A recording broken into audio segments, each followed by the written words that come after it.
Manhattan থেকে আপনাদের সঙ্গে আছে আমি খালেদ মহিউদ্দিন। আপনারা জানেন ৭২-এর সংবিধান চান না তারা, বাংলাদেশের ২৪-এর বাংলাদেশের পর নতুন সংবিধানের দাবি তারা তুলেছেন। পালিয়ে থাকা আওয়ামী লীগকেও রাজনীতির ময়দানে সুযোগ দিতে নারাজ তারা। এইসব দাবিকে সামনে রেখে জুলাই বিপ্লবের ঘোষণাপত্র দিতে চেয়েছিলেন বৈষম্য বিরোধী ছাত্রনেতারা। শেষ পর্যন্ত দায়িত্ব নিয়েছে অন্তর্বর্তীকালের সরকার। যদিও সরকারের সমন্বয়কদের প্রতিনিধি আছেন, এসব বিষয় নিয়ে কথা বলার জন্য আজ আমাদের সঙ্গে রয়েছেন জুলাই বিপ্লবের রূপকার, বৈষম্য বিরোধী ছাত্র আন্দোলনের আহ্বায়ক জনাব হাসনাত আবদুল্লাহ। জনাব হাসনাত আবদুল্লাহ, আপনাকে আমাদের অনুষ্ঠানে স্বাগত জানাই। আপনাকে ধন্যবাদ, আপনি আমাদের সাথে যুক্ত হয়েছেন আপনার মূল্যবান সময়ের কাছ থেকে। আপনাকে ধন্যবাদ ভাই। জনাব আবদুল্লাহ, আমি আজকে আসলে ছোট বড় মিলিয়ে অনেকগুলি বিষয় আপনার কাছ থেকে জানতে চাইবো যে আপনি মানে ওই যে প্রশ্নের উত্তরটা কি লেংথে দিবেন সেটা একটু ঠিক করে নিয়েন। আমি মাঝে মাঝে আপনাকে একটু ইন্টারাপ্ট করবো, এটা নিয়ে বেয়াদবি নিয়েন না আর কি। ঘটনা হচ্ছে যে বৈষম্য বিরোধী ছাত্র আন্দোলনের আপনি আহ্বায়ক, তো আমরা জানি যে ১৫৮ জন সমন্বয়ক ছিলেন, আরও অনেকেই ছাত্র আন্দোলনে অংশ নিয়েছেন, কিন্তু আপনি যে এটার আহ্বায়ক হলেন এটা কি কোনো নির্বাচনের মধ্যে দিয়ে? আচ্ছা ভাই, এই প্রসঙ্গে যাওয়ার আগে আপনার প্রোগ্রামের নাম তো হচ্ছে খালেদ মহিউদ্দিন জানতে চাই। আমরা আজকে আপনার কাছে একটা জিনিস জানতে চাই। আপনি তো টক শো, আমি আমার প্রোগ্রামের নাম ঠিকানায় খালেদ মহিউদ্দিন, আমার প্রোগ্রামের নাম ঠিকানায় খালেদ মহিউদ্দিন, মানে অর্থাৎ আমরা আপনাকে চিনি খালেদ মহিউদ্দিন জানতে চাই, ওই টাইটেল থেকেই হচ্ছে আপনি একটা আমাদের কাছে একটা অবস্থান তৈরি হয়েছে। তো সেই জায়গা থেকে আমরা আজকে আপনার কাছে একটা জিনিস জানতে চাই। মানে শুরুটাই করছে, আপনি তো টক শো করছেন অনেক বছর ধরে, তো আজকে আমি আপনাকে প্রশ্ন করি। মানে যে প্রশ্নটা হচ্ছে যে ভাই, ফ্যাক্ট এবং অ্যাজাম্পশন, হেজিং, এই বিষয়গুলো কি এক কিনা? মানে একটা অ্যাজাম্পশন করলাম, হাইপোথিসিসের ভিত্তিতে ফ্যাক্ট হিসাবে কি চালানো যায় কিনা? এটা অনেক বড় দার্শনিক কথাও এটাতে বলা যায়। আর যদি আপনি শব্দগত বলেন, আপনি যদি সিমেন্টিক শব্দগত মানে বুঝেন, সিমেন্টিক না, হ্যাঁ সিমেন্টিক না, প্র্যাগম্যাটিক জায়গা থেকে ফ্যাক্ট আর অ্যাজাম্পশন এক না, তবে ফ্যাক্টের জায়গায় যাইতে গেলে অনেক সময় অ্যাজাম্পশন করতে হয়। ফ্যাক্ট আর অ্যাজাম্পশন ধরে যাইতে হয়, ওকে ফাইন, যেগুলো হাইপোথিসিস ধরে যাইতে হয়। তাহলে ফ্যাক্ট এবং অ্যাজাম্পশন যদি এক না হয়ে থাকে, তাহলে আপনি ওই দিন লাস্ট একটা প্রোগ্রামে আমি দেখেছি আপনি বললেন যে আমি সময় টেলিভিশনে 10 জনের একটা লিস্ট ধরাই দিয়ে, মানে আপনার ইয়াটা ছিল 10 জনের একটা লিস্ট ধরাই দিয়ে আমি চলে আসছি। তার মানে আপনি ক্লেম করেছেন without any proper supporting detail claim. আপনি যদি ক্লেম করেছেন যে হাসনাত আব্দুল্লাহ 10 জনের একটা লিস্ট ধরাই দিয়ে চলে আসছে, এখন এর সাপোর্টিং ডিটেইলটা কি? মানে আপনার কাছে কি প্রমাণ আছে এটা? আমি যে 10 জন, আমার কাছে আমি এএফপি রিপোর্টটা পড়েছিলাম, সেখানে আপনি 10 জনের কথা বা 5 জনের কথা বা 8 জনের কথা বা হয়তো 10 জনের কথাই আমার এখন মানে এফপি রিপোর্টের মধ্যে বলা হয়েছিল যে হাসনাত আব্দুল্লাহকে সময় টেলিভিশনের 10 জন সাংবাদিককে চাকরিচ্যুতি করার কথা বলেছেন। আমি তারপরে দেখেছি যে আপনি একটা ফেসবুকে স্ট্যাটাস দিয়েছেন, সেই স্ট্যাটাসের মধ্যে আপনি বলেছেন যে আপনি এর মধ্যে যান নাই, আপনি যাওয়ার পরে 5 জনের চাকরিচ্যুতি করা হয়েছে এবং সেই 5 জনের চাকরিচ্যুতি করার ব্যাপারে আপনি আপত্তি জানিয়েছেন। আমি আবারও বলতে চাই যে আপনি 10 জনের লিস্ট ধরাইছেন কি 5 জনের লিস্ট ধরাইছেন? হ্যাঁ, আপনি ওই জায়গা থেকে খালেদ ভাই বক্তব্যটা ভাবে আসে না, আপনার জায়গা থেকে যেভাবে আসছে সেটা হচ্ছে এএফপির বরাতে হাসনাত আব্দুল্লাহ গিয়েছে, ব্যাপারটা এমন ছিল না, বরং আপনার জায়গা থেকে আপনি হচ্ছেন পার্সোনালি ক্লেম করেছেন আমি 10 জনের লিস্ট ধরাই দিয়ে চলে আসছি। এই ঘটনা যেহেতু খালেদ মহিউদ্দিন মানুষের ওনার কাছ থেকে এই ধরনের বক্তব্য আসে, যেগুলো হচ্ছে অংশগ্রহণ করেছে, আমাদেরকে ব্যক্তিগতভাবে আহত করি, কারণ এই 10 জনের লিস্ট যদি সময় টেলিভিশন যে ধরনের গুন্ডামি করেছে, এই গুন্ডামির বিরুদ্ধে, এটা সাংবাদিকতা করেন, এক ধরনের গুন্ডামি করেছে, আমরা সেখানে কথা বলতে গিয়েছিলাম ফ্যাক্ট বেসড জার্নালিজম, যেটা যে জার্নালিজমের জন্য আপনারা হচ্ছেন এত বছর ধরে ফাইট আউট করছেন, যে জার্নালিজম আপনারা দেশে থেকে করতে পারেন নাই, আপনারা বিদেশে চলে যাইতে হয়েছিল, সেই জার্নালিজমটা সময় টেলিভিশন এক ধরনের গুন্ডামি করেছে, সেটার বিরুদ্ধে কথা বলতে গিয়েছিলাম। কিন্তু আপনি যেভাবে বললেন যে আমি 10 জনের নাম চলে আসছি, এটা বাস্তবতা বিবর্জিত একটা তথ্য খালেদ ভাই। এটার কোন ধরনের বাস্তবতা থেকে আমাদের আপনাদের জায়গা থেকে আপনি তো অবশ্যই প্রশ্ন করবেন, আমি প্রশ্ন উত্তর দিব, আপনার সবগুলো প্রশ্ন উত্তর দিব। সেটা হচ্ছে আমরা প্রত্যাশা করবো আপনাদের জায়গা থেকে যেন বস্তুনিষ্ঠ সাংবাদিকতা, যে সাংবাদিকতার জন্য খালেদ মহিউদ্দিনরা বছরের পর বছর ফাইট করে যাচ্ছে, সেই ধরনের সাংবাদিকতা, ক্ষমতাকে প্রশ্ন করে সাংবাদিকতা অব্যাহত থাকবে, তবে সেটা যেন ক্লিকবেট জার্নালিজম না হয়, যেমন ক্লিকবেট জার্নালিজম, ব্যক্তিগত ক্যারেক্টার অ্যাসাসিনেশন জার্নালিজম না হয়। আচ্ছা, আমি একটু দুইটা জিনিস একটু ক্লিয়ার হই। এক হচ্ছে যে আপনি সেইখানে সময় টিভির গুন্ডামি প্রতিরোধ করতে গিয়েছিলেন, রাইট? আমি যদি আপনার কথা ঠিক বুঝে থাকি হাসান, আপনি সেখানে সময় টিভির গুন্ডামি প্রতিরোধ করতে গিয়েছিলেন, রাইট? সময় টিভির গুন্ডামি না, দেখেন সময় টিভি, আমি বলেছি সাংবাদিকতা নামে যে ধরনের গুন্ডামি করেছে গত দীর্ঘ একটা সময়, ব্যক্তিগত ক্যারেক্টার অ্যাসাসিনেশন করেছে। আমি একটা করে শব্দ ব্যক্তিগতভাবে ধরে আব্দুল্লাহ, জনাব আব্দুল্লাহ, আপনি অনেক ব্রিলিয়েন্ট, শার্প। আমি একটা করে আসি।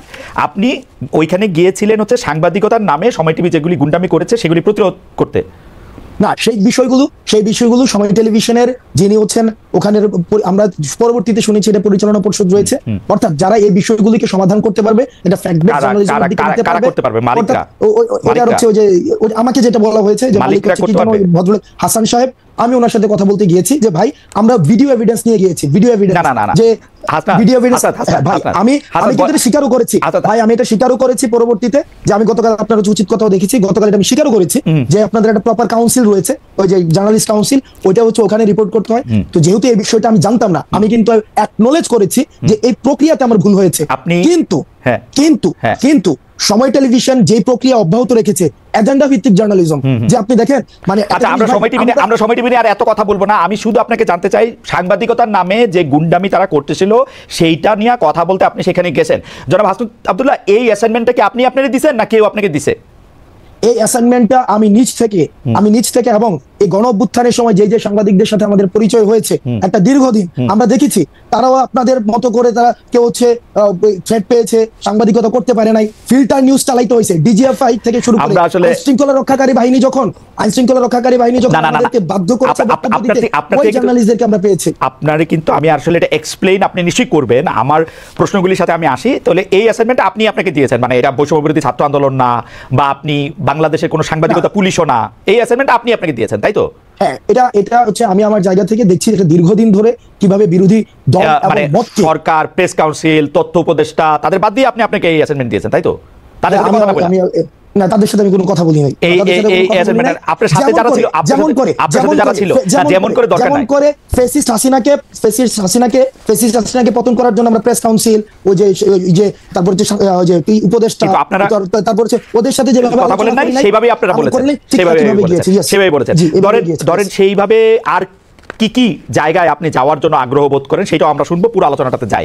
মনে করেন যে ফেসিস্ট হাসিনা, কোনো সন্দেহ নাই হাসিনার জায়গা থেকে হাসিনা মিডিয়াকে ধ্বংস করেছে, গলা চিপে রেখেছে, আমি বারবার বলতে চাই, বারবারই বলবো, কিন্তু এইটার পরে 5 মাস পরে এসে 4.5 মাস পরে এসে হাসনাত আব্দুল্লাহ মনে হয়েছে যে সাংবাদিকতার নাম করা গুন্ডামি করতেছে, এখন হাসনাত আব্দুল্লাহ নিজেকে অ্যাসাইন করেছে ওইখানে গিয়ে তাদেরকে বলে আসতে হবে কথা, তাই তো? এবং খালেদ মুহিউদ্দিন এটা ভুল করেছে যে 10 জনের তালিকা হাসনাত আব্দুল্লাহ ধরায় নাই, 5 জনের কথা কি বলেছে? 5 জনের কথা বলেছে না, আমি কোন সাংবাদিক আপনি কি বলেছেন? খালেদ ভাই খালেদ ভাই পুরো প্রক্রিয়া, অর্থাৎ ওখানে যাওয়ার প্রক্রিয়াটা যেটা সাংবাদিকতা নীতি বিরুদ্ধ, বা আপনাদের একটা প্রেস কাউন্সিল আছে ভাই, এটা আমি জানতাম না। ওই প্রক্রিয়া নিয়ে যদি আপনি কথা বলেন সেটাকে আমি সমর্থন জানাবো এবং আমার ভুলের জায়গাটা আমি অ্যাকনলেজ করব, কিন্তু পার্টিকুলারলি যেই জায়গায় প্রবলেমটা, আমি যেই জায়গায় আমি আপনাকে ইস্যু ধরেছি, আমারে যদি আপনি জানতে চান আব্দুল্লাহ, জনাব আব্দুল্লাহ দেখেন, আমি আপনাকে সাংবাদিকতার কথা বলি, সাংবাদিকতা দুই রকম, আমি বলি কথা বলতে, হ্যাঁ বলেন শেষ করে আমাকে বললেন। কারণ খালেদ ভাই, আপনি পুরো প্রক্রিয়াতে অবশ্যই যে সবচেয়ে বড় অপরাধ করেছে তারও যথাযথ বিচার প্রক্রিয়ার মধ্য দিয়ে তার বিচার নিশ্চিত হতে হবে। আমি এটার সাথে ফুললি এগ্রিড, বিষয়টার সাথে আমি এগ্রিড না। আপনি প্রমাণ ছাড়া আপনি বলেছেন যে 10 জনের লিস্ট হাসনাত আব্দুল্লাহ ধরাই নিয়ে আসছে, আমি একজনের কোনো লিস্ট দেয় নাই। সেখানে হাসান সাহেবের সাথে কথা হয়েছে, সেখানে তারেক জিয়াকে কিভাবে পার্সোনালি অ্যাটাক করা হয়েছে, 21 আগস্ট কিভাবে রিপোর্ট করা হয়েছে, আমি আপনার সাথে একমত আব্দুল্লাহ, আমরা অনুষ্ঠানটা আগাই, আমি আপনার সাথে একমত যে 10 জনের লিস্ট আপনি ধরান নাই, আপনি একজনের লিস্টও ধরান নাই, কিন্তু আমি আমার অন মাই ডিফেন্স আমি শুধু বলে রাখতে পারি যে 2 ধরনের সাংবাদিকতা আছে, একটা হচ্ছে সাবজেক্টিভ, একটা হচ্ছে অবজেক্টিভ। আমি যখন আমার মত দেই, এটা আমার মত, এখন আপনি আমার মতরে আপনি চ্যালেঞ্জ করতে পারেন, আমার মততে আপনি আলাদাভাবে জিজ্ঞেস করতে পারেন, আমার মতের বিরুদ্ধে যখন আপনি আপনার মত দিয়েছেন আমি এটা প্রচার করতে চেষ্টা করছি আমার জায়গা থেকে, এখন আমি এটা চেষ্টা করতেছি, আপনি তো এখানে আসছেনই, আমরা অনুষ্ঠানের মধ্যে দিয়ে সামনে দিয়ে আগাই, কারণ এটা আসলে এই কিছু কথা তো আপনার থেকে আমরা শুনতেই চাই। সেটা হচ্ছে যে ধরেন 158 জন সমন্বয়কের মধ্যে যে আপনি আহ্বায়ক নির্বাচিত হয়েছেন, এটা কোনো বা নির্বাচিত হয়েছেন কিনা, এটা কি প্রক্রিয়ার মধ্যে হয়েছে? ওকে, 158 জনের দেখেন, এই যে অভ্যুত্থান পরবর্তী সময়ে সমন্বয়ক নামে আমরা বারবার বলেছি, সমন্বয়ক নামে বিভিন্ন জায়গায় হচ্ছে চাঁদাবাজি, তারপর হচ্ছে বিভিন্ন জায়গায় অ্যানোমালিস ক্রিয়েট হচ্ছিল।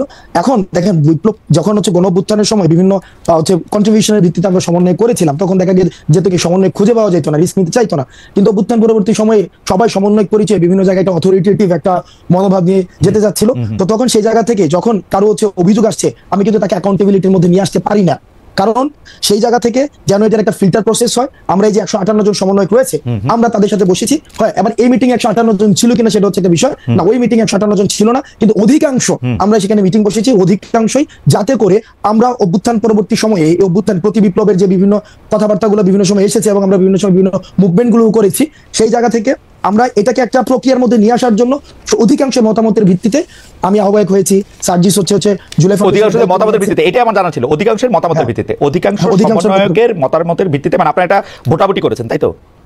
না, ওইটা ভার্বালি, সেটাকে আমরা হচ্ছে প্রথমত আমরা সবাই একসাথে বসেছি, বসে আমরা একটা সিদ্ধান্ত নিয়েছি যে এই যে বিভিন্ন অভিযোগ আসছে, আমার বিরুদ্ধে অভিযোগ আসতে পারে, তখন সেটার অ্যাকাউন্টেবিলিটি প্রক্রিয়াটা কি হবে। ঠিক আছে, মানে এই প্রক্রিয়াটা আমরা বুঝছি, মানে ঘটনা হচ্ছে যে আহ্বায়ক পদে অধিকাংশের মানে কি বলে বাচনিক মতামতের ভিত্তিতে লিখিত কোনো কিছু না, আপনি নির্বাচিত হয়েছেন তাই তো? হ্যাঁ, এটা ভার্বাল, বাচনিক, সুন্দর একটা শব্দ। হ্যাঁ, আপনি নির্বাচিত হয়েছেন। আর কোনো ক্যান্ডিডেট ছিল আহ্বায়ককে? না, আপনিই ছিলেন শুধু? না, আহ্বায়ক ক্যান্ডিডেট বলতে কি ওখানে এরকম হয় না যে 3-4 জন দাঁড়াইছিল আহ্বায়ক পদে, কয়েকজন সদস্য সচিব পদে, বিষয়টা এমন না। বিষয়টা হচ্ছিল এরকম কাকে হইতে পারে, কেউ হচ্ছে এখন কাকে আমরা দায়িত্বটা দিতে পারি, সেক্ষেত্রে বেশ কয়েকজনের নাম আলোচনা আসছে। আর আমার নামটা সেক্ষেত্রে অনেকে অপোজ করেছেন, হাসান ভাই হওয়া উচিত না, অনেকে বলেছেন হাসান ভাই, বেশিরভাগ মোটামুটি একটা কথা, তারপর হচ্ছে যে একটা আলোচনা, একটা বাচনিক সংলাপ, এগুলির মধ্যে এটা হয়েছে। থ্যাংক ইউ, আমার আর কিছু জানা নাই। আচ্ছা, হ্যাঁ, 2 নম্বর কথা হচ্ছে যে এই যে জুলাই বিপ্লবের ঘোষণাপত্র 31 ডিসেম্বর আপনারা দিবেন, এইটা নিয়ে সিদ্ধান্ত আপনারা কবে নিয়েছিলেন? কেন আমি আপনাকে এই প্রশ্ন করতেছি যে এইটা নিয়ে সরকারের সঙ্গে আপনারা আলোচনা করছিলেন? কারণ আমরা দেখছি যে আপনারা যখনই জুলাই ঘোষণাপত্রের ঘোষণা দিলেন, জুলাই বিপ্লবের ঘোষণাপত্র করবেন, তখন সঙ্গে সঙ্গেই প্রেস সচিব, প্রায় সঙ্গে সঙ্গেই সরকারের প্রেস সচিব বলছে জুলাই বিপ্লব ঘোষণাপত্রের সঙ্গে সরকারের কোনো সম্পর্ক নেই, আপনার নিশ্চয়ই মনে থাকবে। 2 দিন পরে আবার তারা বলছে যে ঘোষণাপত্র বিষয়ে সরকারের এই ঘোষণাপত্র দিবে হচ্ছে সরকার, তাই না? আমরা আপনার কাছে জানতে চাই যে এই আলাপটা আপনারা সরকারের সঙ্গে করছিলেন কিনা, সিদ্ধান্তটা কবে নিলেন যে জুলাই বিপ্লবের একটা ঘোষণাপত্র দিবেন? আমরা একটু আলোচনার স্বার্থে জুলাই বিপ্লবের ঘোষণাপত্র কেন প্রয়োজনীয় সেটা নিয়ে পরে আলাপ করি। মানে আপনার সিদ্ধান্ত কবে নিলেন এবং সরকারের সঙ্গে আলোচনা করছিলেন কিনা? ওকে, তবে আমি বলার সময় হচ্ছে আমি একটা মানে এই সময় ইন্টারফেয়ার করেন, আমি মানে ইন্টারফেয়ার করলে সেই ক্ষেত্রে বলতে অসুবিধা হয়, মানে আমি জাস্ট অনেকক্ষণ ধরে বলবো না। একটা বিষয় হচ্ছে যে আমরা কখন প্রয়োজনীয়তা বোধ করলাম যে এই যে জুলাই গণঅভ্যুত্থানের একটি ঘোষণাপত্র প্রয়োজন, আমরা তখনই যখন দেখলাম যে মিডিয়াতে একটা আওয়ামী সিম্প্যাথি ক্যাম্পেইন শুরু হয়েছে, খালেদ মহিউদ্দিন ভাইদের মতো মানুষও দেখলাম যে বিচারকে এক পাশ ডিঙিয়ে সেখানে হচ্ছে বা অন্যান্য পুরা একটা সব জায়গায় বুদ্ধিজীবী পাড়ায়, মিডিয়াতে, তারপর হচ্ছে রাজনীতিবিদদের মধ্যে দেখেছি যে আওয়ামী পুনর্বাসনের একটা প্রক্রিয়া বা একটা সিম্প্যাথি ক্যাম্পেইন শুরু হয়েছে, এবং এই গণঅভ্যুত্থানকে বিভিন্ন জায়গায় ডিজন করার একটা প্রক্রিয়া আমরা দেখেছি, ইনিশিয়েটিভও দেখেছি।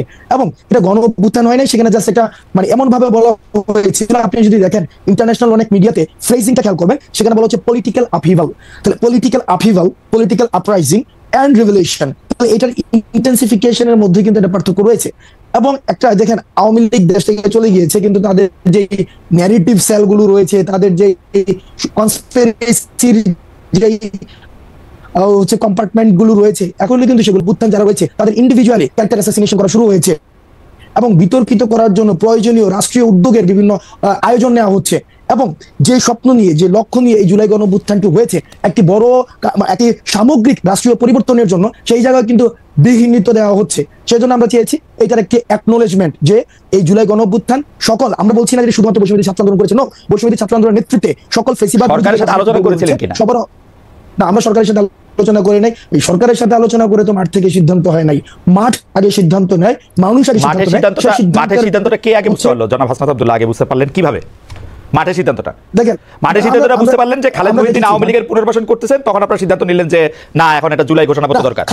খালেদ মহিউদ্দিন খালেদ মহিউদ্দিন আওয়ামী লীগের পুনর্বাসন করতেছে না, খালেদ মহিউদ্দিনকে এখানে চলে মেটাফরিক একটা বিষয়, অর্থাৎ বলতে চাচ্ছি যে একটা মিডিয়া পাড়ায় সব জায়গায়, সব ক্ষেত্রে, মানে সব স্ট্রটাতে আপনি রাষ্ট্রীয় দেখেন স্টেট মেকানিজমের মধ্যে কোনো একটি জায়গায় নির্দিষ্ট একটি জায়গায় দেখেন সেখানে আওয়ামী লীগীকরণ বা এই যে আওয়ামী একটি কাঠামো, এই কাঠামো মুক্ত কিন্তু আমরা করতে পারি নাই। সেটা হচ্ছে আমাদের জন্য দুর্ভাগ্য, এটা আমরা পারি নাই, এটা মেনে নিতে হবে, এটা রিয়েলিটি, আমরা এটা মেনে নিছি।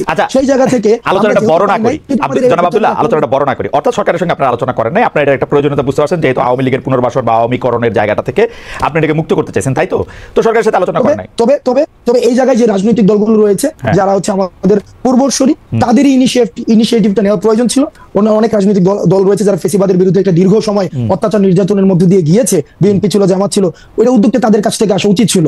যেহেতু এই উদ্যোগগুলো আসেনি, সেই কারণে আপনারা কবে সিদ্ধান্ত নিলেন যে 31 তারিখে এটা আপনারা দিতে চান? আমরা 24 এটা করতে চেয়েছি, কারণ এটা দীর্ঘদিন ধরে আলোচনা। এই সিদ্ধান্তটা কবে নিলেন? 24 করবেন, ঠিক আছে, সিদ্ধান্তটা কবে নিলেন? মানে 28 তারিখ, 29 তারিখ, 27 তারিখ, 26 তারিখ, কয় তারিখে? এটা হচ্ছে আমার প্রথম এই জুলাই প্রক্লামেশন আলোচনা হয়েছিল, প্রথম আলোচনা আজকে থেকে প্রায় 1.5 মাস থেকে 2 মাস আগে আমাদের নিজের মধ্যে আলোচনা হয়েছিল।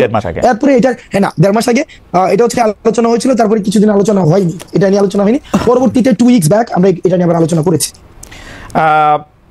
সরকারের পক্ষ থেকে যে এটা বলা হলো যে এটা একটা বেসরকারি ঘোষণা, তখন আপনাদের প্রতিক্রিয়া কি হলো? আপনারা আবার সরকারের সাথে গিয়ে মানে এই প্রক্রিয়াটা যদি একটু আমাদেরকে একটু বলতেন, যে আপনারা আবার সরকারকে গিয়ে বুঝাইতে পারলেন নাকি সরকার আপনাদেরকে বুঝাইতে পারলো যে তোমরা সইরা আসো আমরা এটা দিব? কি রকম হয়েছে ব্যাপারটা আসলে? কারণ সরকার একদমই এটা থেকে আলাদা হয়েছিল, এটা একান্ত শিক্ষার্থীদের বিষয়, এই বিষয়ে সরকার অবগত নয়, ছাত্ররা যখন ঘোষণা দেবেন তখন দেখবে আমরা কি ঘোষণা ছিল ইত্যাদি ইত্যাদি ইত্যাদি আর কি।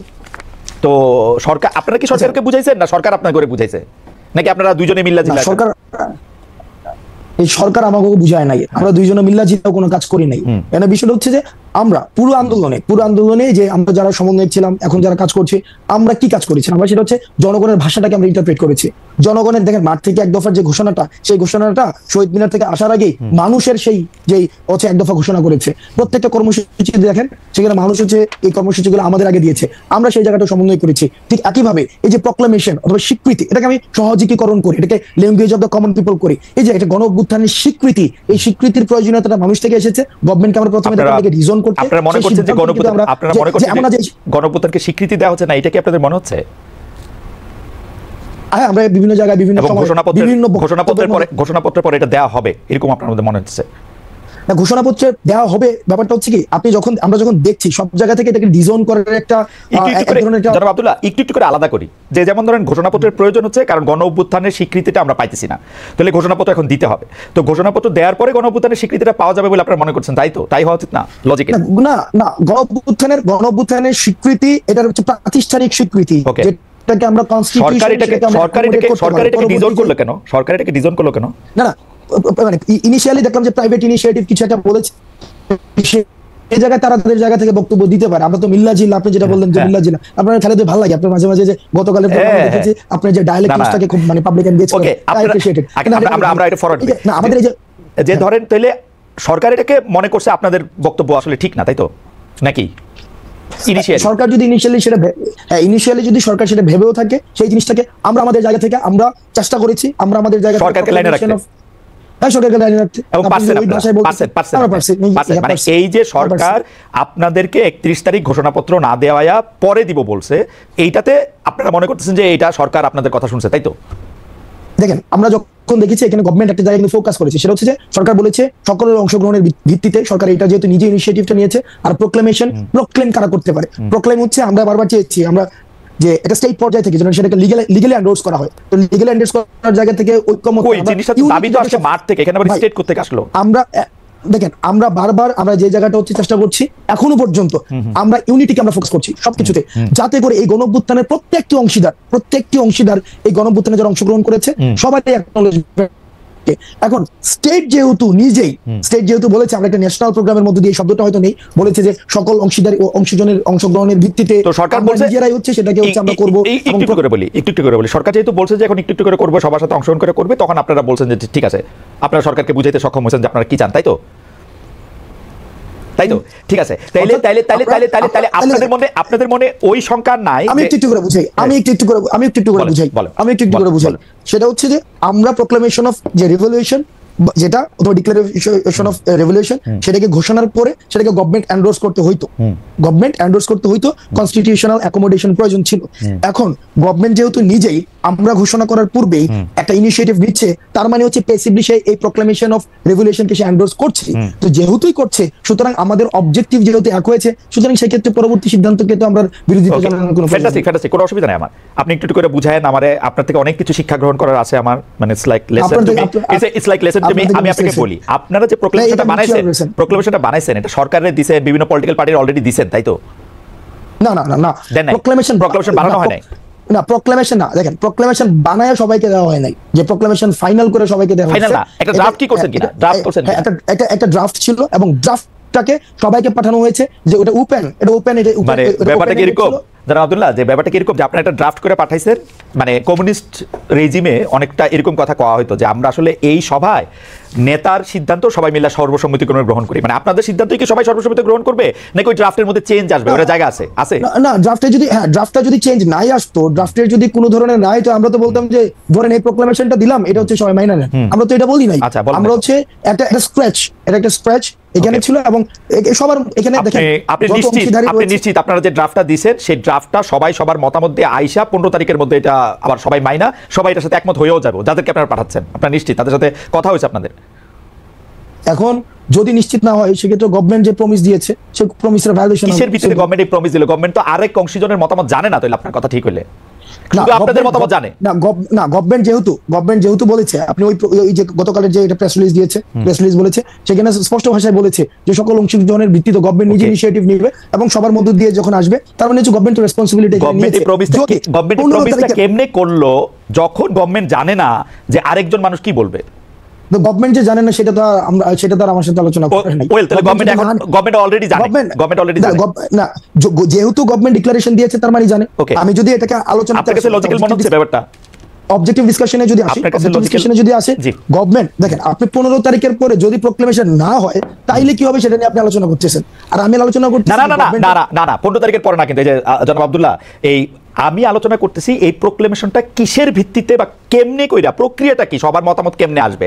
আমি খালি এখানে দেখতেছি আপনারা একটা প্রোক্লেমেশনের ড্রাফট কইরা, যেটাকে আপনি এখন স্ক্র্যাচ বলতেছেন, এইটা পাঠাইছেন বিভিন্ন লোকের কাছে। অন্য যারা অংশীজন আছে, আপনারা ছাড়াও তো আরো কিছু অংশীজন থাকতে পারে, 2-1 জন অথবা অর্ধেক জন, আপনারা একজন থাকতে পারে। তাদের মতামত যদি অ্যাকোমোডেট করতে হয় তাহলে আপনারা তো জানেন না তারা এই আপনাদের স্ক্র্যাচের সাথে একমত হবে কি হবে না। আপনি বলতেছেন গভর্নমেন্ট জানলেও জানতে পারে, তো যদি না জানে, যদি গভর্নমেন্ট যেহেতু জানে, গভর্নমেন্ট জানে আরেকজন কি প্রস্তাব দিবে, গভর্নমেন্ট যেহেতু জানে এই কারণে ইনিশিয়েটিভ নিয়েছে। এখন আপনার যদি মনে হয় যদি 15 তারিখের পরে যদি বা হচ্ছে একটা আমরা আমাদের জায়গা থেকে 15 তারিখ আজকে বলেছি যে একদম দীর্ঘকাল আমরা আমাদের জায়গা থেকে আজকে বলেছি 15 তারিখের মধ্যে হইতে হবে, কিন্তু এটা দীর্ঘকাল, এটা অনন্ত অসীম সময় ধরে তো এটা হওয়া সম্ভব না। সেই জায়গা থেকে আমরা আমাদের জায়গা থেকে 15 তারিখ বলেছি। গভর্নমেন্ট যদি সেটাকে ভায়োলেট করে, গভর্নমেন্ট যদি একটা সময় বলে যে না রাজনৈতিক দলগুলো ঐক্যমত্য হয় না, সেটা হয় নাই, তো সেই জায়গা থেকে বা এই পার্টি অ্যাকোমোডেট, মানে যদি গভর্নমেন্ট যদি বলে যে এই রাজনৈতিক দল এই অংশীজন, আমার মনে হয় যে আপনি একটু মানে প্রক্রিয়াটার ব্যাপারে পরে নিশ্চয়ই আরো ক্লিয়ার করবেন। এখন তো এটা মাত্রই আজকে 31 তারিখ, আপনি নিশ্চয়ই 1, 2, 3 তারিখে আরো বেশি করে দেখবেন। এটা তো ক্লিয়ার ভাই, এটা তো ক্লিয়ার। না প্রক্রিয়াটা যে এটা কেমনে স্টেক হোল্ডারদের কাছে কি মতামত নেওয়া হবে, কোন বিষয়গুলোর উপর জোর দেওয়া হবে, এটাকে ডায়লগ ভিত্তিক মতামত নেওয়া হবে, মানে সবগুলি পক্ষ কিভাবে এক জায়গায় আসবে, নিশ্চয়ই সেটা একটা প্রক্রিয়া আছে। সেই প্রক্রিয়াটা নিশ্চয়ই আপনারা ফাইনাল করবেন, আমার অসুবিধা নাই, আপনারা ফাইনাল করেন আরো, কারণ এটা তো মাত্রই আপনারা জিনিসটা সামনে আসলো। হাওয়েভার আপনি অনুমতি দিলে আমি একটু পরের প্রশ্নে যাইতে পারি। পরের প্রশ্নের মধ্যে থেকে বা পরের বিষয় যদি বলি যে মানে প্রশ্নটা এরকম করতে পারি যে আপনি নিজেকে যথেষ্ট, মানে এই প্রশ্নটা একটু লেয়ার আছে, এটার প্রথম প্রশ্নটা একটু করে নেই, আপনি নিজেকে যথেষ্ট দেশপ্রেমিক শক্তি মনে করেন কিনা, দেশপ্রেমিক মনে করেন কিনা? আমি নিজেকে দেশপ্রেমিক মনে করি, তবে এটা হচ্ছে ওকে ফাইন, হ্যাঁ ইয়েস। না আপনি আরেক লাইন বলেন, অসুবিধা নেই, অসুবিধা না আমি দেশপ্রেমিক মনে করি, দেশপ্রেমিক মনে করেন। ওকে, জামায়াত ইসলামের আমির বলেছেন দেশে পরীক্ষিত দেশপ্রেমিক শক্তি দুটা, একটা হচ্ছে সেনাবাহিনী আর একটা হচ্ছে জামায়াত। আমাদের প্রশ্ন হচ্ছে আপনি তার বক্তব্যের সাথে একমত কিনা? 2 হচ্ছে যদি একমত না হন, দেশপ্রেমিক হইতে হলে আপনাকে সেনাবাহিনীর অংশ হইতে হবে অথবা জামায়াতের অংশ হইতে হবে, আপনি কোনটা? আমি জামাত নেতার এই বক্তব্য আমি শুনি নাই। আমি কি পড়ে শোনাবো কোটেশন? আমি দায়িত্ব আমি কোটেশন, জামায়াতের যদি জামায়াত থেকে ধরেন এই ধরনের বক্তব্য যদি এসে থাকে, আমি বক্তব্য মানে আমি জানি এই ধরনের বক্তব্য উনি দিয়েছেন কিনা, আর যদি দিয়েও থাকেন তাহলে এটা নিয়ে আলোচনা আমার জায়গা থেকে আমি আলোচনার জন্য এই বাইনারি পজিশনে আমি যেতে চাই যে ওই পলিটিক্যাল পার্টি সাবস্ক্রিপশন করলে আমি দেশপ্রেমিক, ওইটা হচ্ছে এক ধরনের একটা জিনিসটা প্যারোকিয়াল একটা হচ্ছে আইডিয়া যে আমি এই আইডিওলজি থাকলেই হচ্ছে আমি দেশপ্রেমিক, আর ওই আইডিওলজি হলে দেশপ্রেমিক না, এই ধরনের ধারণাতে আমি বিশ্বাস করি না। আচ্ছা ঠিক আছে, ধরেন এটা এই বাইনারি ধারণাতে আপনি বিশ্বাস না করলেন, সেনাবাহিনী নিয়ে আপনি কি মনে করেন? আপনি কি মনে করেন বাংলাদেশের সেনাবাহিনী একটা পরীক্ষিত দেশপ্রেমিক শক্তি? এই বিষয়ে আমার মন্তব্য করা, আমি মানে একটা ডেসক্রিপশন দিতে পারবো। এই গণঅভ্যুত্থানে বাংলাদেশ সেনাবাহিনী যে ধরনের পদক্ষেপ নিয়েছে আমি অ্যাপ্রিসিয়েট করি। আবার কিছু কিছু জায়গায় অনেক ধরনের বক্তব্য এসেছে, বিবৃতি এসেছে, সেগুলো মনে হয় যে সেগুলো নিয়ে হচ্ছে হয়তো সমালোচনা হতে পারে এক্সিট দেওয়ার ক্ষেত্রে। তবে সেনাবাহিনীর যে ভূমিকা রেখেছে তারা 5 আগস্টের পূর্বে, তারা মানে অন্য কোনো ডিসিশন নিতেও পারতো, দেশের পরিস্থিতি অন্যদিকে যেতেও পারতো, তো তারা সেই জায়গায় যে তখনকার সময় যে ভূমিকাটি রেখেছে সেটির জন্য আমি সাধুবাদ জানাতে চাই। তবে সেনাবাহিনীর সার্বিক বিষয় যে এটা লিটমাস টেস্ট তো খালেদ ভাই নাই। এটা লিটমাস টেস্ট আপনি কেমনে করবেন যে ইভেন্ট বেসিসে লিটমাস টেস্ট হয় না, যে এই ইভেন্টে দেশপ্রেমিক, ওই ইভেন্টে দেশপ্রেমিক, ওইভাবে দেশপ্রেমিকের লিটমাস টেস্ট নাই। কিন্তু এখন তো ইভেন্ট বেস মানে লিটমাস টেস্টও অনেক বেশি চলতেছে, তাই না? জুলাই আগস্টে করেছিলেন, তার আগে কি করছেন, হাসান সাহেব ক্রোড়পত্রে লিখছেন কিনা, এগুলিও তো নানা ধরনের মানে কথা আসতেছে, কিন্তু সার্বিকভাবে দেখার জায়গা তো সার্বিকভাবে দেখার জিনিসটা তো আসলে নাই। তো এইটা তো আসলে অনেক সময় অনেক জায়গায় অনেক হার্ট করে, যে মানে ধরেন এইটা ভাই সার্বিকভাবে আপনি মানে এই সার্বিক জায়গায় যদি আপনি আওয়ামী লীগকে রাখেন, এই সার্বিকভাবে যদি আপনি এই জায়গায় গত একটা দীর্ঘ সময় ধরে যে যেই রাজনৈতিক দলের কারণে খালেদ মহিউদ্দিনরা দেশে সাংবাদিকতা করতে পারে নাই, ওদেরকে যদি সার্বিক এই এই এই এই ফরম্যাটে রাখেন, এই কম্প্রিহেন্সিভের ব্যাপারটায় রাখেন, তাইলে আওয়ামী লীগ ছাড়া ওই সার্বিকতার মধ্যে আমি সবাইকে রাখতে চাই। এই জায়গায় আওয়ামী লীগ আসবে। আচ্ছা, আওয়ামী লীগ বাদ দিয়ে বাকি সবাইকে রাখতে চান। একটা প্রশ্ন চলে আসে যে আপনি আওয়ামী লীগকে মানে প্রশ্ন আমি অন্যভাবে করি, যে ধরেন এখন একটা বড় কথা আছে হচ্ছে যে মুজিববাদকে বাদ দেওয়ার, মানে যেই কথাগুলিকে মুজিববাদ হিসাবে বলা হইতেছে আর কি, সেগুলিকে বাদ দেওয়ার। যেমন 31শে জুলাই আমরা এটার মধ্যে দেখলাম যে মুজিববাদের আপনারা কবর করতে চান। এখন মুজিববাদ বলতে আসলে এক্স্যাক্টলি কোনটা? কারণ আমরা কিন্তু দেখেছি যে বৈষম্য বিরোধী ছাত্র আন্দোলনের সময়ও আমরা কিন্তু এটা একদম দেখেছি যে শেখ মুজিবের ভাষণ, বঙ্গবন্ধুর ভাষণ 7 মার্চের ভাষণকে ইন্সপিরেশন হিসেবে ব্যবহার করার, যেটা আসলে আপনাদের সমন্বয়কদের মধ্যে থেকে কেউ কেউ এটা ব্যবহার করেছেন। আমরা দেখেছি ওই সময়কার স্লোগান ব্যবহার করার, তার কথা বলে মানুষকে ইন্সপায়ার করার। তো এইটার এখন যে আবার আপনারা মুজিববাদের কবর চাচ্ছেন, সেইটার কারণ কি যে আপনারা পপুলিস্ট জায়গাটা থেকে, মানে জনতুষ্টিমূলক এই জায়গাটা থেকে এটা ধরতে চাচ্ছেন, নাকি ব্যাপারটা এরকম যে ওই সময় আপনারা এটা করেছেন যাতে আপনারা একটা কৌশল নিতে পারেন, যেই কৌশলে আবার বেশি লোক আপনাদের প্রতি আকৃষ্ট হতে পারে? কোনটা, মানে ওই সময়টা কৌশল ছিল নাকি এখনকার একটা কৌশল?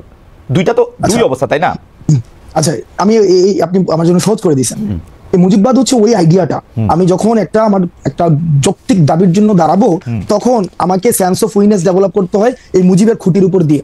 অর্থাৎ আমি এই মুজিবের খুঁটিতে আসি, এই মুজিব আইডিয়ার মধ্যে আমি বিশ্বাস করি, তাইলে হচ্ছে আমি যৌক্তিক দাবি জানাইতে পারবো। ক্যাম্পাসগুলোতে কি অবস্থা ছিল? ক্যাম্পাসগুলোতে অবস্থা ছিল আপনি কোন একটা যৌক্তিক দাবি না দাঁড়ান, আপনাকে দাবি জানাবেন আপনি 3 দিন, আর আপনাকে বাকি 5 দিন আপনাকে বারবার বলতে হবে আমি কোনো রাজনীতি করি না, আমি এটা অরাজনৈতিক দাবি, এটা অরাজনৈতিক দাবি। এবং এই দাবিটাকে হচ্ছে যথাযথ করার জন্য আপনাকে বারবার হচ্ছে বলতে হবে যে কি, ওই যে বঙ্গবন্ধুর বাংলায় বৈষম্য ঠাঁই নাই, অর্থাৎ বঙ্গবন্ধুর সাবস্ক্রিপশন ছাড়া, বঙ্গবন্ধুর খুঁটি ধরা ছাড়া আপনি কোনো একটা যৌক্তিক কোনো একটা দাবি দাবি করাইতে পারবেন না। ওই আইডিয়াটা হচ্ছে সামগ্রিকভাবে হচ্ছে মুজিববাদী আইডিয়া। অর্থাৎ রাষ্ট্রের সবকিছুকে একটা সেন্ট্রালাইজড একটা আইডিয়া থেকে সেখানে ম্যানিপুলেটেড হবে, এবং ওই আইডিয়াটা হচ্ছে আনক্রিটিক্যাল আইডিয়া। এই আইডিয়াটাকে আপনি কখনোই ক্রিটিক করতে পারবেন না। ওই আইডিয়াটা হচ্ছে সবকিছু বঙ্গবন্ধুর স্বপ্ন, ওরকম ভাবে ওই লাইন থেকে একদম সেন্ট্রালাইজ করা হবে। ওই আইডিয়াটাই হচ্ছে মুজিববাদী আইডিয়া।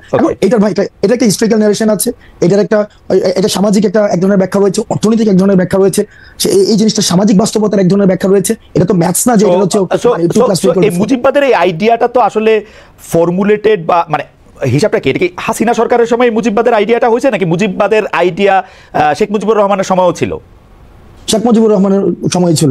আপনার যখন মুক্তিযুদ্ধটা হয়েছিল ডিগনিটি, ইকুয়ালিটি এবং জাস্টিসের ভিত্তিতে, এবং সেখানে এসে 71 পরবর্তী সময়ে আইসা আপনি দেখেন এই প্রথম 71 পরবর্তীতে আপনার হচ্ছে কনস্টিটিউশনে এমন কিছু হচ্ছে আপনার আবার পিলার নিয়ে আসলো, যথা হচ্ছে যেখানে সোশ্যালিজম, ন্যাশনালিজম, তারপর হচ্ছে এখানে নিয়ে আসলো হচ্ছে বাঙালি ন্যাশনালিজম আসলো। আওয়ামী লীগেরও মূলনীতি না, এটা আওয়ামী লীগের নীতিও না, মানে এটা মানে দেখেন মুক্তিযুদ্ধটা, হ্যাঁ এটা হচ্ছে এটা কাদের মূলনীতি? এই মূলনীতিটা ছিল ভারত এবং সোভিয়েতপন্থী যে মুক্তিযুদ্ধের সময়, সেই সময় দুইটা স্ট্রিম ছিল।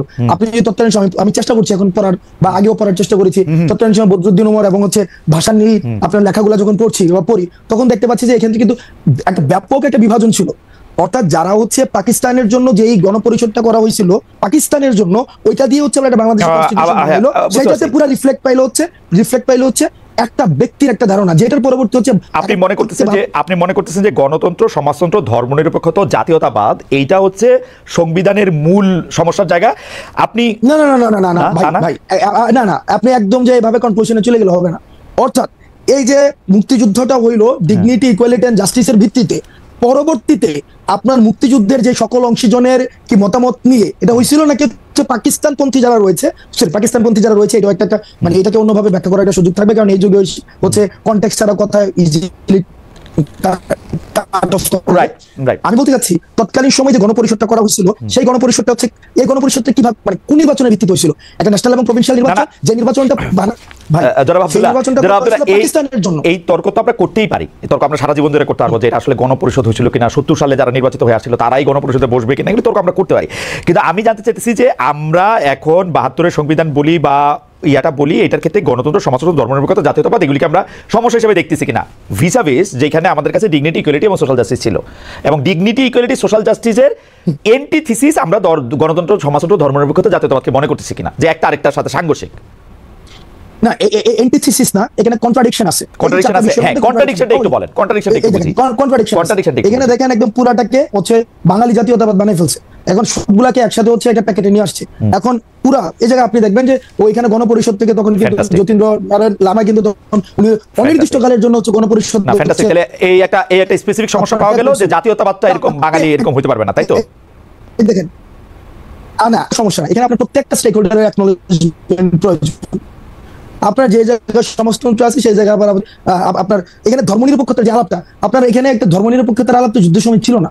এখন আমাকে আবার এখানে বলা হচ্ছে হাসনাত আব্দুল্লাহ আজকে ক্যাপশন দেবে যে এ ধর্মনিরপেক্ষতার বিপক্ষে, এটা এই ধরনের একটা ছোট 2 লাইনের 4 লাইনের আলাপ আলোচনা দিয়ে সম্ভব না। সংবিধান বিশেষজ্ঞদের এটা আমি বুঝতে পারছি যে আমরা একটু মুভ অন করি। তার মানে আপনি বলতে চাইতেছেন যে ধর্মনিরপেক্ষতার আলাপটা আলাদা, কিন্তু সংবিধানে ধর্মনিরপেক্ষতা রাখা দরকার ছিল না, এটা রাখা হয়েছে, তাই কি? ঢাকা হইছে এবং এটাকে এখন বাদ দেওয়া কিভাবে আসছে, এটাকে কি এখন বাদ দেওয়া দরকার মনে করতেছেন আপনি? আবার ভাই না নাকি এটা আপনি আলাপ চান না? আমি বুঝি না, কিন্তু এটা নিয়ে নাকি আপনি আলাপ চান না? না আমি আলাপ চাই, তবে হ্যাঁ অবশ্যই আলাপ চাই, সেটা আলাপ হওয়া উচিত। কিন্তু এটাকে যদি আপনি এভাবে বলতে চান হাসনাত আবদুল্লাহ এটা চাইছে যে সংবিধান হচ্ছে ধর্মনিরপেক্ষতা। আরে ভাই হাসনাত আবদুল্লাহ চাইছে সেটা বলবো কেন? আমি আলাপটা বোঝার জন্য আলাপটা হচ্ছে যে মুক্তিযুদ্ধটা যেভাবে হয়েছিল, মুক্তিযুদ্ধটা যেই অবজেক্টিভ সামনে রেখে হয়েছিল, পরবর্তীতে 72-এর যে সংবিধানটা হয়েছিল এই মুক্তিযুদ্ধের গণ আকাঙ্ক্ষার প্রতিফলনটা এই সংবিধানটাই হয় নাই। আওয়ামী লীগের আওয়ামী লীগের আকাঙ্ক্ষা জাতীয়তাবাদ। আমি একটু কয়ে রাখি, আমার জীবনেও মনে হয় না আওয়ামী লীগের আকাঙ্ক্ষা জাতীয়তাবাদ, আমার জীবনেও মনে হয় না আওয়ামী লীগের আকাঙ্ক্ষা ধর্মনিরপেক্ষতা। কারণ আওয়ামী লীগ ধর্মরে পুঁজি কইরা সবচেয়ে বেশি বাংলাদেশ অন্যায় করছে। আপনি খোঁজ নিয়ে দেখেন গত 15 বছরে সে যাদেরকে দুর্বল পাইছে, সে ধর্মীয় সংখ্যালঘু হোক, পাহাড়ি সংখ্যালঘু হোক, এই মানে অন্যভাবে সংখ্যালঘু হোক, যেমনে পারছে আওয়ামী লীগের অত্যাচারগুলি করছে। সুতরাং আওয়ামী লীগের আমার কখনোই ধর্মনিরপেক্ষ মনে হয় নাই, কখনো জাতীয়তাবাদী মনে হয় নাই, কখনো গণতন্ত্রী মনে হয় নাই। গণতন্ত্র মনে হইলে সে কোনোদিন ভোট লয়ে এরকম করতে পারতো না, আমরা এটার মধ্যে এটা দেখছি। কখনো তাদেরকে সমাজতন্ত্রী মনে হয় নাই, সমাজতন্ত্রী হইলে বাংলাদেশে এতগুলি ঋণ খেলাপি হতো না, এতগুলি অলিগার্ক সৃষ্টি হতো না। আওয়ামী লীগ এই সংবিধানের 4 মূলনীতির একটাও মানে নাই, এটা হলো আমার ছোট্ট 2 পয়সার মধ্যে। কনস্টিটিউশন তার মানে এটা তো কনস্টিটিউশন তাহলে কমপ্লিটলি ফেল করছে। না আওয়ামী লীগ যা কিছু করছে, শুনেন হাসনাত, আমার মতটা হলো আওয়ামী লীগ যদি আপনারা কনস্টিটিউশন ভঙ্গ করছেন এই কারণে আপনাদের শাস্তি দিবে, এই একটা স্বপ্নের জায়গায় থাকে, আমি বলবো বাংলাদেশে কোনোদিন ন্যায় বিচার প্রতিষ্ঠিত হইলে বাংলাদেশের সংবিধানের মূলনীতি ধ্বংস করার জন্য আওয়ামী লীগের বিচার সবচেয়ে আগে করা উচিত, এই এক্সিস্টিং মূলনীতি ধ্বংস করার জন্য। গণতন্ত্র, সমাজতন্ত্র, ধর্মনিরপেক্ষতা, জাতীয়তাবাদ একটাও সে মানে নাই, আমি এটা গ্যারান্টি দিয়ে কইতে পারি, একটাও মানে নাই। এটা অসংখ্য উদাহরণ দেওয়া যাবে, আমি ঘটনা লম্বা করছি না, কিন্তু আপনারা যে সংবিধানটা করা হয়েছে সংবিধানের মূলনীতির ভিত্তিতে করা হয়েছে, এটা কোনোদিনও বাস্তবায়ন করা হয় নাই। এটা আওয়ামী লীগ নিজেই খর্ব করছে। না আওয়ামী লীগ খর্ব করছে না, আওয়ামী লীগ খর্ব করছে না। আমি শেখ হাসিনার আমলটায় আমি সাংবাদিকতা করি, আমি 15 বছরে কইতেছি আওয়ামী লীগ এটা হত্যা করছে। সুতরাং সংবিধানের দোষ আমি দেই না, সংবিধানের দোষ আমি দেই না। আমার কাছে মনে হয় সংবিধানে যাই থাক এটা এরকমই হয়েছিল। আপনারা কি করবেন সেটা নিয়ে আমি আসি, আপনাদের বক্তব্যে আসি। আওয়ামী লীগের কথা কয়ে লাভ নেই আমার এখন। আমি কি জানি বলে আপনারা জানেন যে আপনি আসবেন, সেই জন্য আমরা একটা পোল করি। সেই পোলের মধ্যে আমরা দিছিলাম জুলাই ঘোষণাপত্রের মাধ্যমে আওয়ামী লীগকে অপ্রাসঙ্গিক করা হবে বলেছেন বৈষম্য বিরোধী ছাত্র আন্দোলনের আহ্বায়ক হাসনাত আবদুল্লাহ। এ বাস্তবায়ন করা সম্ভব হবে কিনা সেটা বলেছেন শতকরা 50% সম্ভব হবে, শতকরা 50% বলেছেন সম্ভব হবে না। খুবই বিচিত্র। আমার এই জীবনে আমি প্রথম কোনো একটা মানে জরিপ এরকম টাই হইতে দেখলাম। আচ্ছা হাওয়েভার আমি একটু হাসনাত আবদুল্লাহ আপনার কাছে আসি।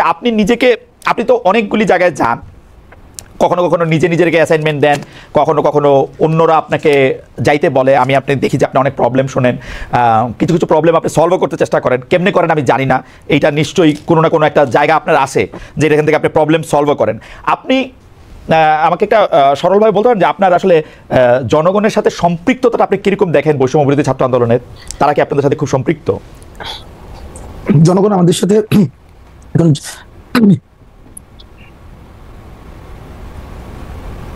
দেখেন, এটা দীর্ঘ সময় একটা জনগণের যেটা হয়েছে, যেটা বিভাজনের রাজনীতির মধ্য দিয়ে তারা হচ্ছে গড়ে উঠেছে, এবং সেক্ষেত্রে হচ্ছে তাদের আশা আকাঙ্ক্ষার প্রতিফলন হইতে দেখে নাই।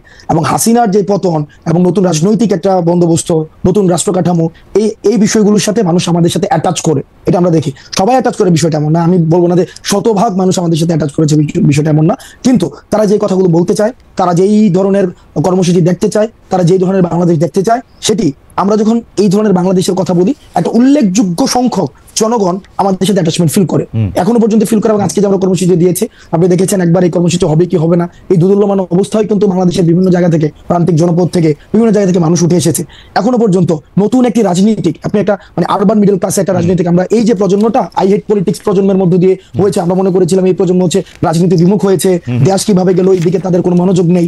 এই প্রজন্মটা আমাদেরকে নিয়ে আশা দেখছে, এই প্রজন্ম আমাদেরকে নিয়ে আমাদের ছোটখাটো ভুলগুলোর তারা আশাহত হয়, আমাদেরকে নিয়ে ক্রিটিক করে, কারণ আমাদেরকে নিয়ে তারা অনেক বেশি স্বপ্ন দেখে। আমার মনে হয় খুব চমৎকার বলেছেন জনাব আব্দুল্লাহ, অনেক প্রশ্ন রয়েছে। তাহলে আপনি বলতেছেন যে জনগণ আপনার সাথে অ্যাটাচ বোধ করে, শতভাগ না হলে উল্লেখযোগ্য সংখ্যক করে। আপনাদের একটা আইডিয়া আছে যে এই উল্লেখযোগ্য সংখ্যক মানে একটা চিন্তা যে এটা আসলে কত ভাগ, এটাকে আপনার একটা কোনো